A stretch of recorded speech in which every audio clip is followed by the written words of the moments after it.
How to schedule restart on Tecno mobile phone. If you found this video helpful, please hit the like button, subscribe, and turn on the notification bell for more video like this.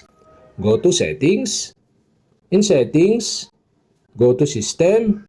In System, go to Schedule Power On and Off and Restart. Tap this. And you can see here the Schedule Restart. And the Schedule Restart is off. To turn on this, tap the switch button on the right side or turn on the switch button on the right side.